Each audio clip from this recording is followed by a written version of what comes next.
He was trying to show us things beyond just a picture. He was trying to get us to think about the cycles of nature and about life itself.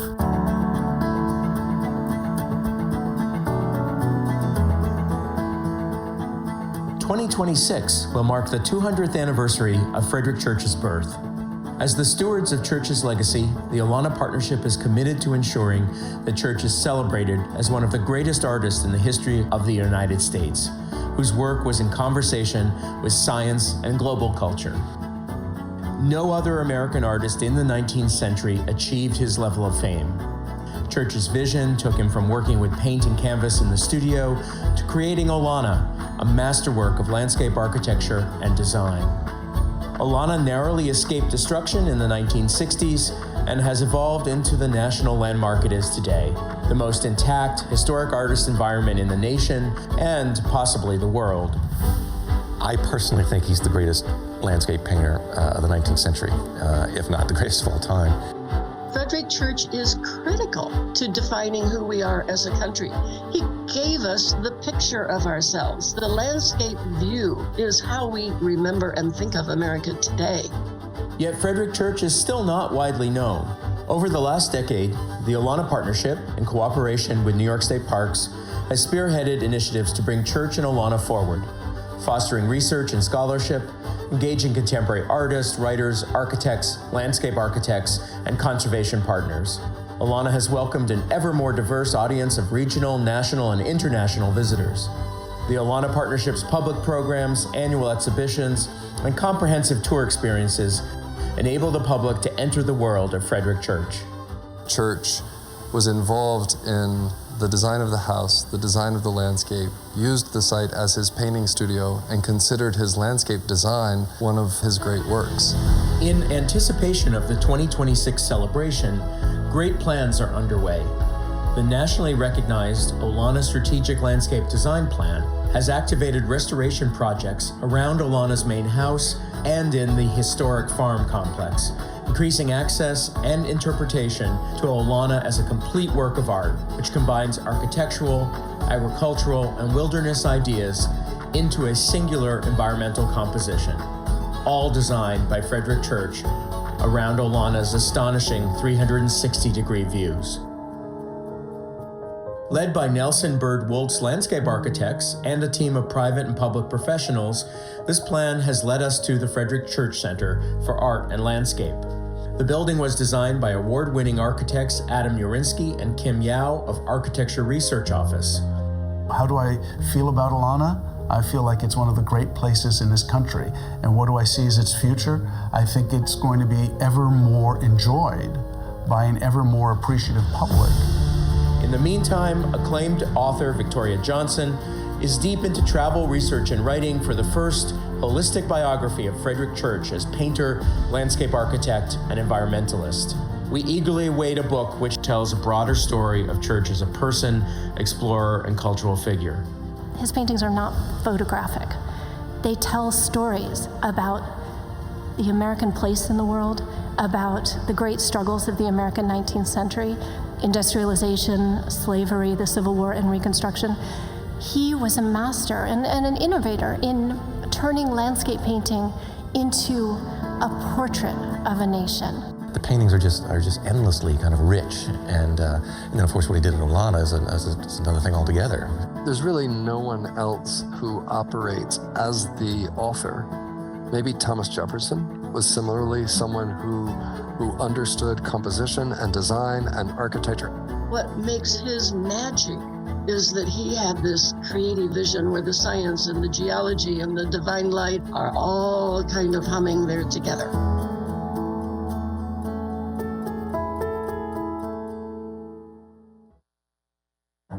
Frederic Church's Olana, an artist's home and studio, an experiential and environmental work of art, a 250-acre earthwork, a New York State historic site and public park, a regional economic engine, a national historic landmark, a viewing platform toward the American sublime, a mega artifact, a national preservation victory, the most intact historic artist's environment in the United States. Olana inspires. It immerses the visitor in a great 19th century American artist's vision that lives today as a compelling creative laboratory. Frederic Church envisioned Olana as a 250-acre environment, masterfully combining architectural, agricultural, park, and wilderness elements into a single artistic composition. Church wrote, "I can make more and better landscapes in this way than by tampering with canvas and paint in the studio." From Olana, one can see 4 states, and Church designed this work of environmental art around its near and distant views, now considered Olana's integral viewshed. Olana is an exalted hill of art. With its vast collections and protected views, Olana has stood the test of time and today thrives as a public work of American landscape art. Ladies and gentlemen, please welcome Sean Sawyer, Washburn and Susan Oberwager, President of the Olana Partnership. Hello. Welcome. Good evening, everyone. Lovely to see you all here this evening. Welcome to the Olana Partnership's 25th annual Frederic Church Awards. A bit of a milestone, I think. Welcome to all of you here and to all of those watching our live broadcast, which has just started at home. The Frederic Church Award recognizes extraordinary contributions to American art and culture. And this year, we are thrilled to recognize artist David Hartt, landscape architect Thomas Woltz, and patrons Susan and David Rockefeller.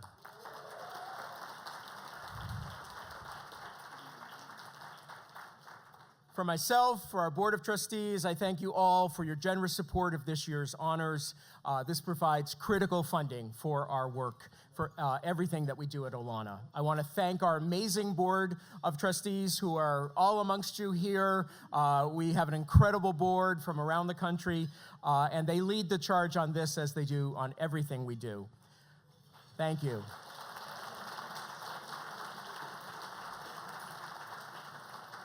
And believe it or not, this takes a little bit of work to get together every year. And I want to thank our amazing staff, many of whom are also out here with you. This effort is particularly led by Mark Przorski and Melanie Hasbrook and their team, so thank you.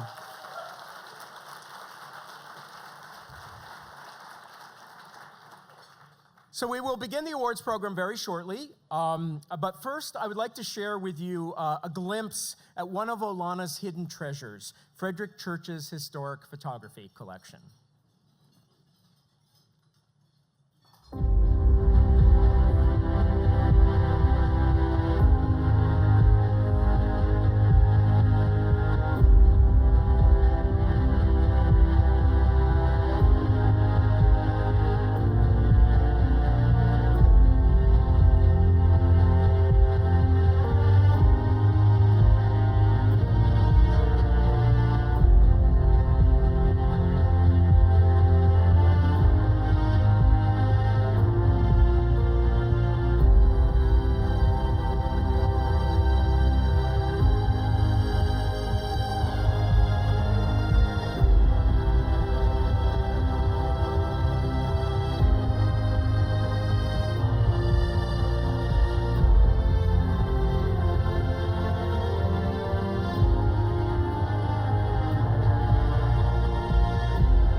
Thank you. One of the silver linings we've been told by photography historians and experts of the collection being a hidden treasure is that rarely have any of them been seen since 1900, so they're in remarkable condition as well, which is a positive silver lining, at least. The Olana Partnership took a major step toward bringing Church's historic photography collection to the attention of scholars and the public in 2023 when we engaged the artist David Hartt to curate an exhibition centered on it. David's show, Terraforming Olana's Historic Photography Collection Unearthed, was beautiful and thought-provoking, inviting visitors to reflect on the ways in which human culture and activity have shaped the land around the world and at Olana itself. David has told us how important this experience was for his work, and that is exactly what we seek to accomplish with our annual site-specific contemporary art commissions. So tonight, we are thrilled to present David with the Frederic Church Award. But first, let's learn a little bit more about him and his work. My mother gave me a very good piece of advice. She said, always make sure your friends are smarter than you are. And David Hartt is one of those friends.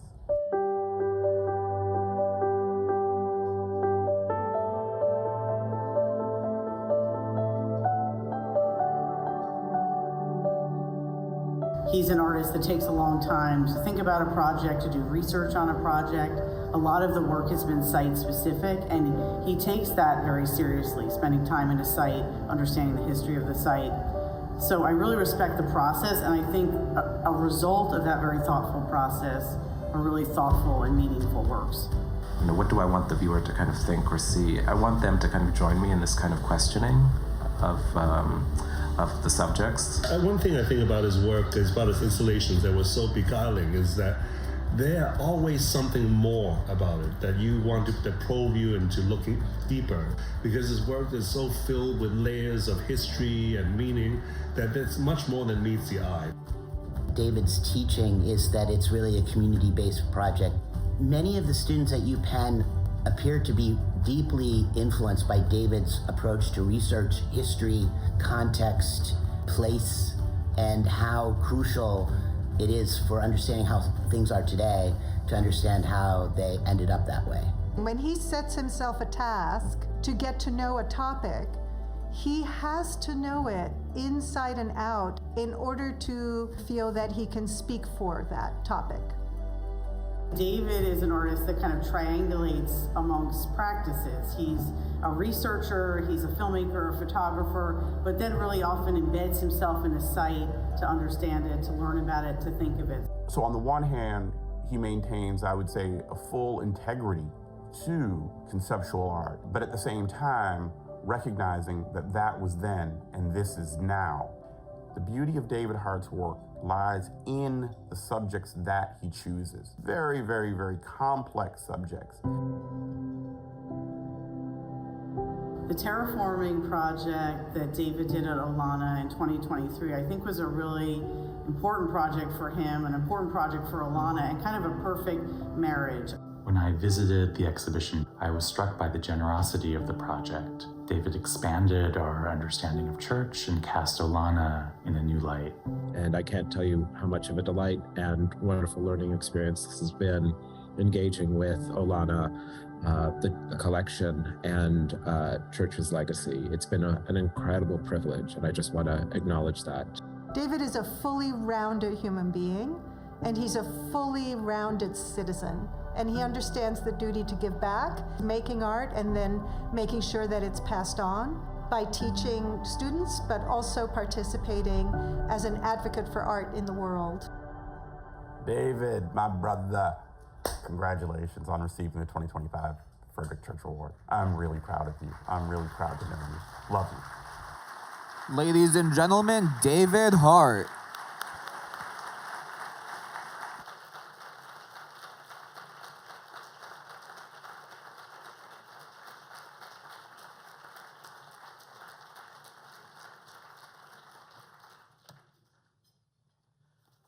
I have a lot of thank yous.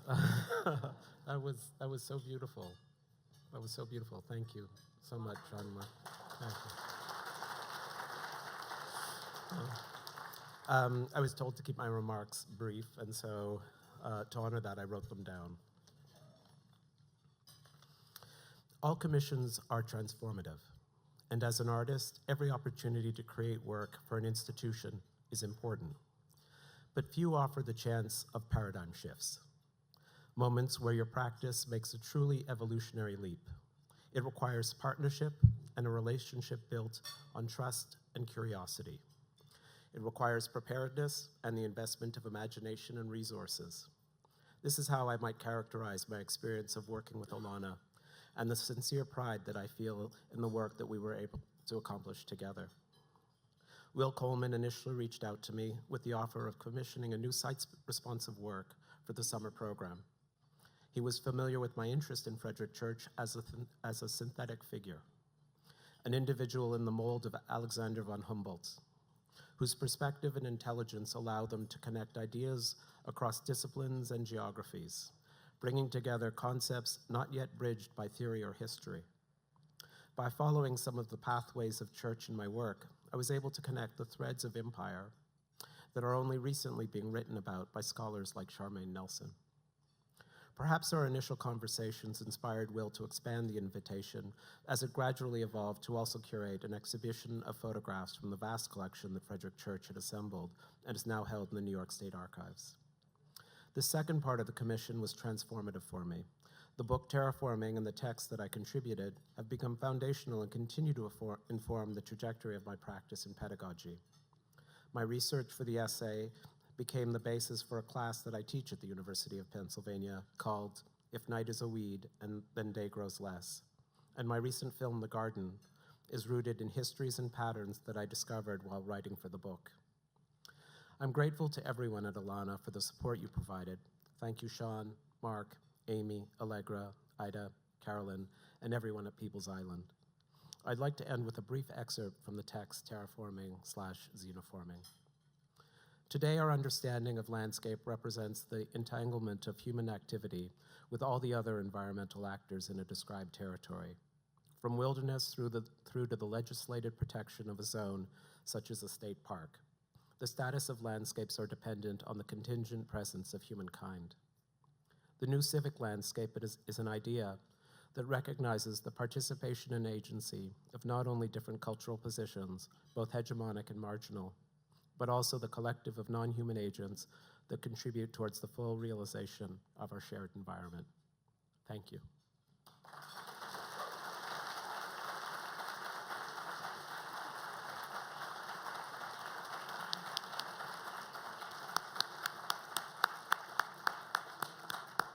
Thank you, David. Thank you very much. Our next honoree has been referred to as the Olmsted of our generation. And at Olana, no one has done more to reawaken and make visible Church's artful landscape than Thomas Woltz. Beyond his extraordinary design skills, Thomas has a unique ability to articulate complex and sometimes challenging ideas in ways that unite a wide range of constituencies. This has had a huge and meaningful impact in the context of Olana's public-private partnership. Let's hear from others who have direct experience of Thomas's genius of place.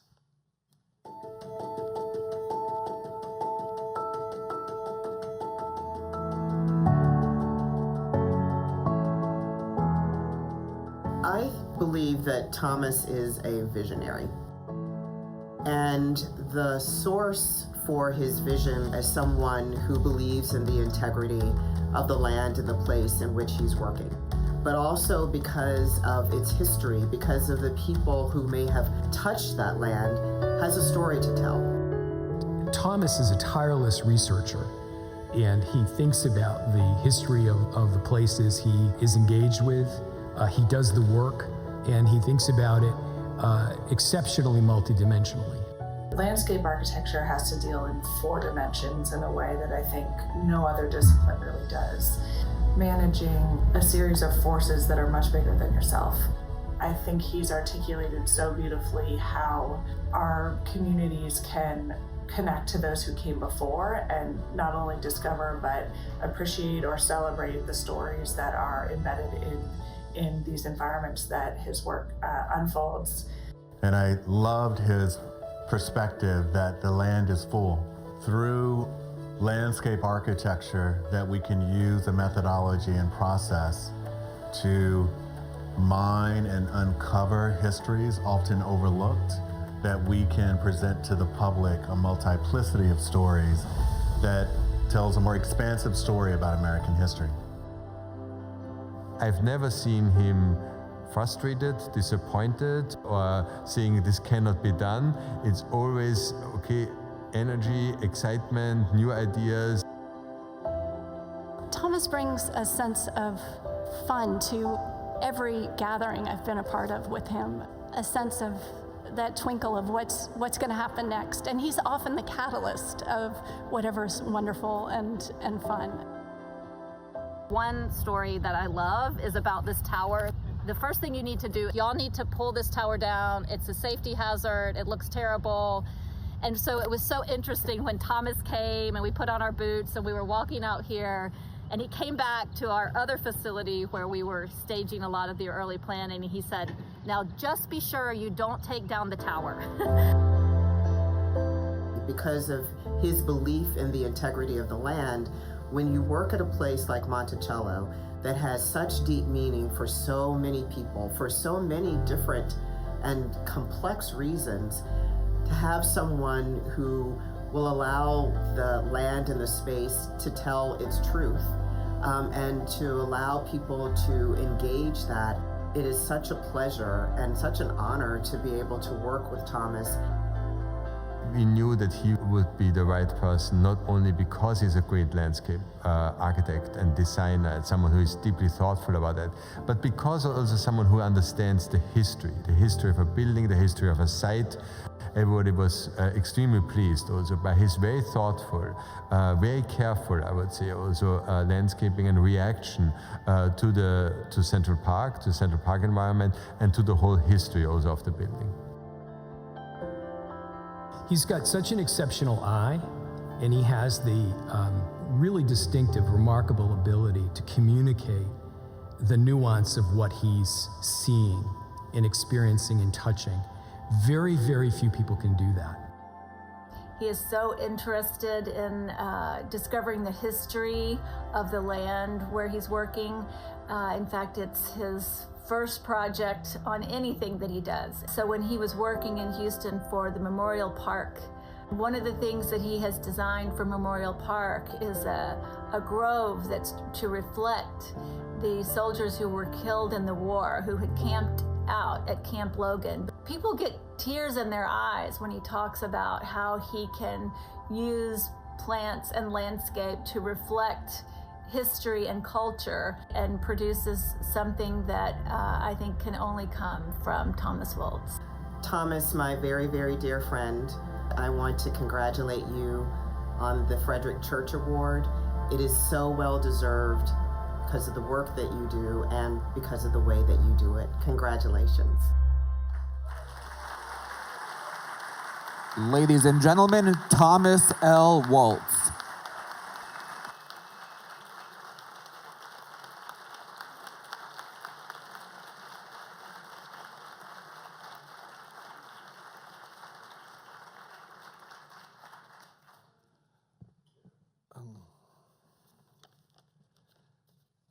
Thank you. Thank you to all those beautiful, wonderful people who have noticed. All we have to work with is soil, plants, stone.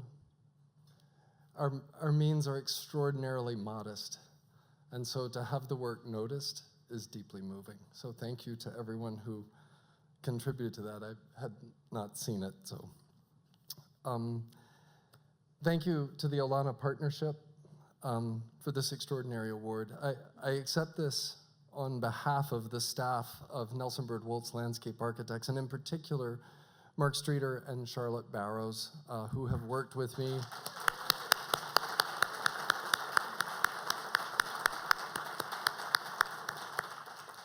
Who have worked with me on Olana over the years, as well as Susan Turner, who produced the essential cultural landscape synthesis guiding our work. Susan, will you raise your hand? Where are you, Susan Turner? There she is. All three of these folks are here tonight, and I'm so grateful for your presence. I also want to thank Robin Key and Mark Prozorski, whose guiding leadership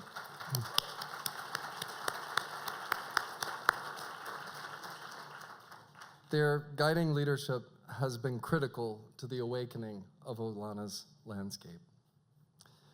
It seemed to me that the most appropriate way to express my deep gratitude for this honor is to outline 4 essential lessons that I've learned over the last 12 years of intimate, albeit posthumous, dialogue with this extraordinary painter and his beloved creation, Olana.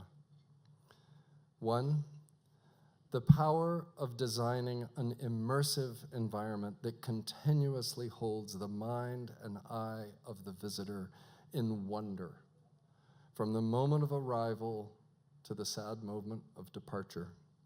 It is a constructed, living painting full of intent. That all site elements are to be considered in their individual roles, sustaining the effect of the whole composition. Landscape and building is a total work of art. This has become a guiding light for me in all of our projects. Number 2, that the most brilliant landscape compositions, if neglected, will swiftly fade from visibility and therefore from memory. Without tending, the masterpiece is lost. Meticulously designed carriage roads erode, composed meadows fill with depauperate forest, occluding the sweep of intended prospect and vista. Carefully composed productive landscapes of orchard and vegetable garden decay, or worse, they get paved just because they're flat. Buildings supporting the life of the working landscape, integral to the composition, decay and vanish without our tending hands. 3, a group of private citizens can be the catalyst for salvation, seeing what had become invisible, understanding what is at stake, and through fundraising, expertise, and dedication, rejuvenate a nearly lost landscape. In this case, TOP, the Olana Partnership, nonprofit, working with the State of New York Parks and Recreation, have partnered to be the engine for transformation, revealing Church's intent and restoring the site to inspire generations to come. And the next great steward is Victoria Johnson with her upcoming biography of Frederic Church.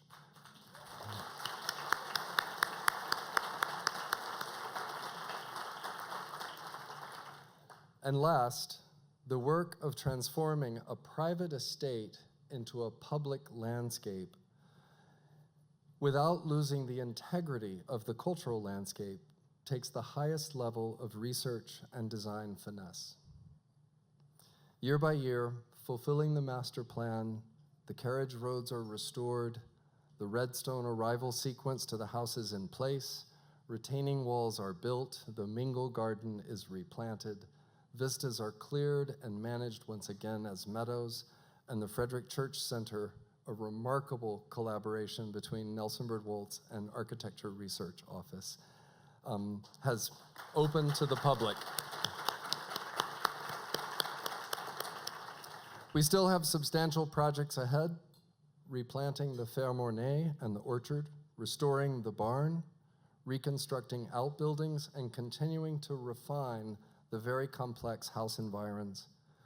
But I know we will get there. We have a plan. This is my ode of gratitude for the lessons that Olana has taught me, and to you, Mr. Church, I am forever grateful.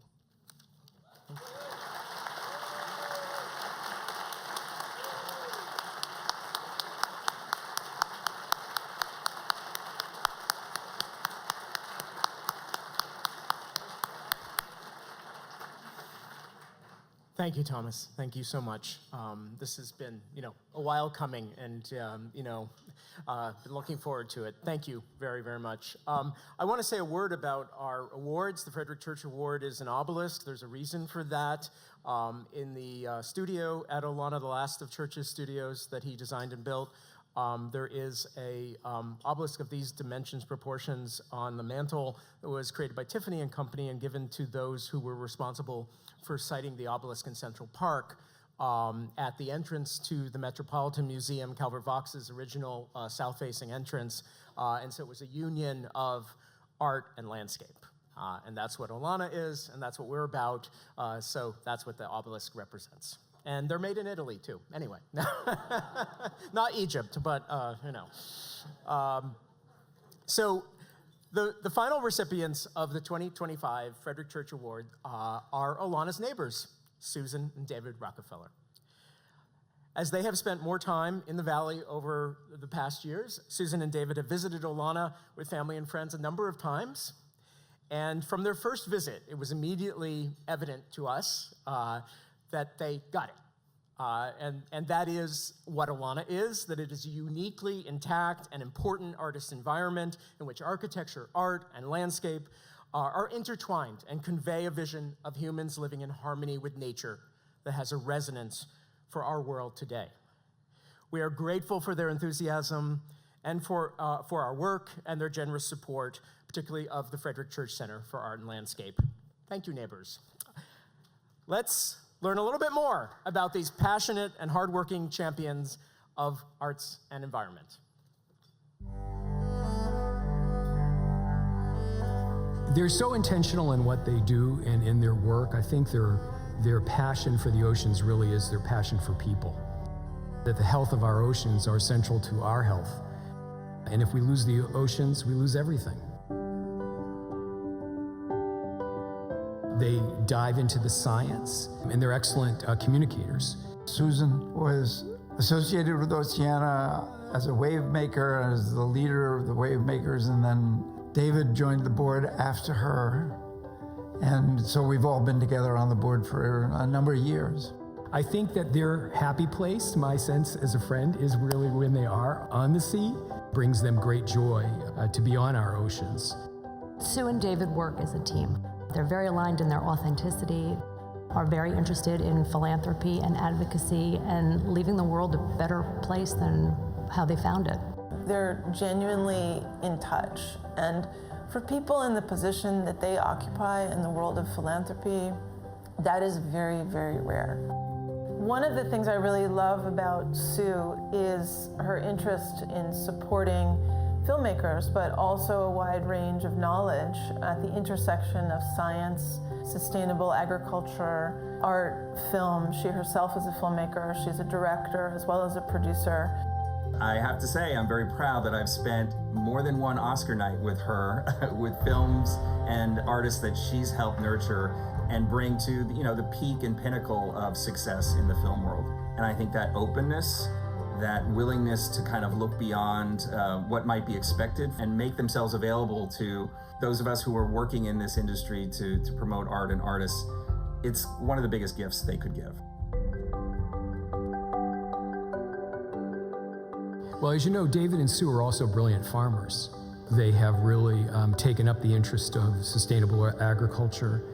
They walk the talk, so they're really practicing the best thinking in farming practices. And Sue's direct involvement with stone barns. Their interest in farming, again, is a direct extension of their connection between land and sea, which is, of course, something that they think a lot about. I know that they support upstate, over 700 farmers that they can certify. They believe in community. They believe in giving back, but not in a performative way. It really means something to them. Philanthropy is a wonderful thing in itself. It's an enormous blessing to be able to participate in it. It takes a lot of time. It takes a tremendous amount of commitment, and they bring all that. But what we didn't know that really wonderful philanthropists do is they also bring joy.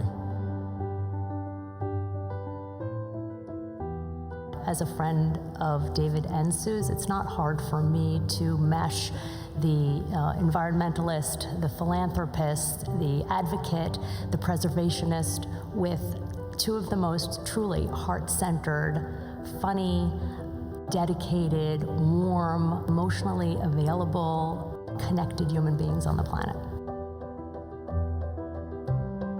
Congratulations, David and Susan. You deserve this. Ladies and gentlemen, Susan and David Rockefeller.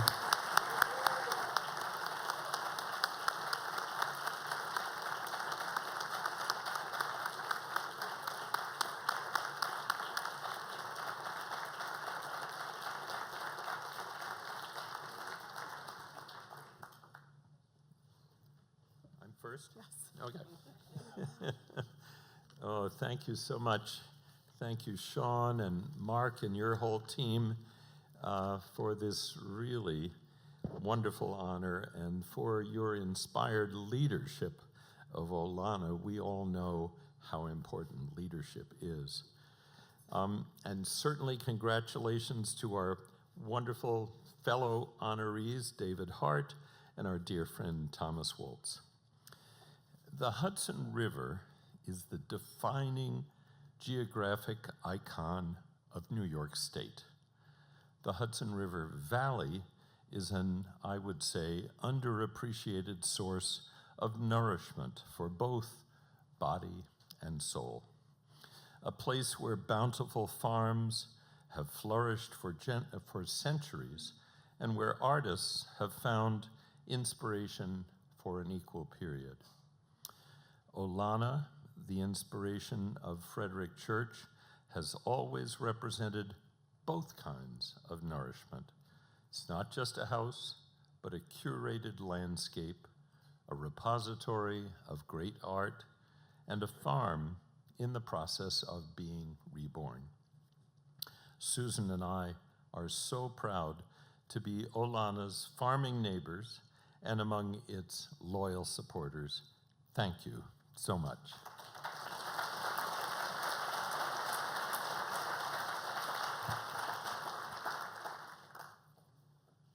So hello, everyone, and wow, that was an amazing video. We did not know what to expect, and great editing, too. It was really good. Can we use it? Yeah, maybe we could use it. But anyway, David, thank you for those thoughtful remarks, and I also want to congratulate the other honorees, David Hartt and Thomas Woltz. On a personal note, I want to just talk personally about my experience at Olana. I visited Olana about 20 years ago over a chilly Thanksgiving weekend with David and our children. We have Annabelle here tonight, and David's father. And I remember being awestruck by Olana's vibrant colors, intricate decor, and varied landscape. And I had always admired Church's paintings, but Olana offered a deeper and a much more comprehensive revelation of his vision, not just as an artist, but as a conservationist and a farmer. He didn't just create beauty on his canvases, but rather infused beauty into every aspect of his life. Olana is a powerful reminder that art and design, when paired with intention and patience, can shape how we see the world and our place in it. With everyone's support, Olana can remain a place for education, inspiration, and wonder, and remind us of the importance of art, the power of nature, and protecting the places we love. So thank you so much for this award, and David and I are honored to be recipients of it. Thanks so much.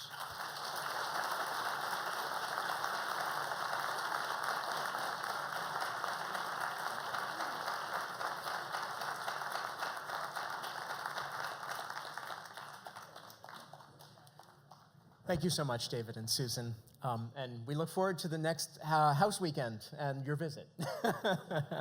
We enjoy it greatly. This concludes our awards program and the live broadcast. I'll see you again after dinner and when we're going to share some very exciting news about 2026. So stay tuned and enjoy.